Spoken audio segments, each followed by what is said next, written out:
महाराष्ट्र शासनाने वारकऱ्यांच्या सोयीसुविधांसाठी उज्जैन वाराणसीच्या धर्तीवर पंढरपूर कॉरिडॉर करण्याचा निर्णय घेतला। पण स्थानिक रहिवाशांकडून या कॉरिडॉरला मोठ्या प्रमाणात विरोध झाल्याने पंढरपूर कॉरिडॉरचा प्रस्ताव थांबला होता। अर्थसंकल्पीय अधिवेशनात पंढरपूरसाठी कुठल्याही विशेष निधीची घोषणा करण्यात आली नाही।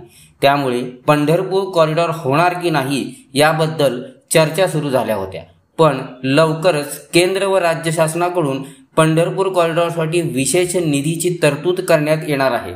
तशा प्रकारच्या हालचाली प्रशासकीय पातळीवर सुरू आहेत। दरम्यान आज आमदार समाधान आवताडे यांच्याकडून व्यापाऱ्यांची मते जाणून घेण्यासाठी बैठक आयोजित करण्यात आली होती। यावेळी आमदार आवताडे यांनी मंदिर परिसरातील विषय सोडून बाकीची विकास कामे पंढरपूर कॉरिडॉरच्या माध्यमातून राबवण्यासाठी पंढरपूर कॉरिडॉरला विरोध न करण्याची भूमिका मांडली।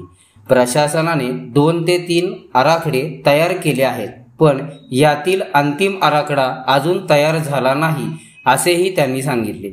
यावरून सरकारकडून खऱ्या अर्थाने पंढरपूर कॉरिडॉरसाठी साखरपेरडीला सुरुवात झाली आहे का, असा प्रश्न उपस्थित होतो। एका बाजूला प्रशासनाकडून जोरदार हालचाली चालू असताना स्थानिक आमदारांना व्यापाऱ्यांची बैठक घेण्याची उपरती येते। स्थानिक व्यापारी व शासन या दोघांमध्ये मध्यस्थी करण्याची जबाबदारी आमदार महोदयांवर दिली असल्याची चर्चा दबक्या आवाजात सुरू आहे।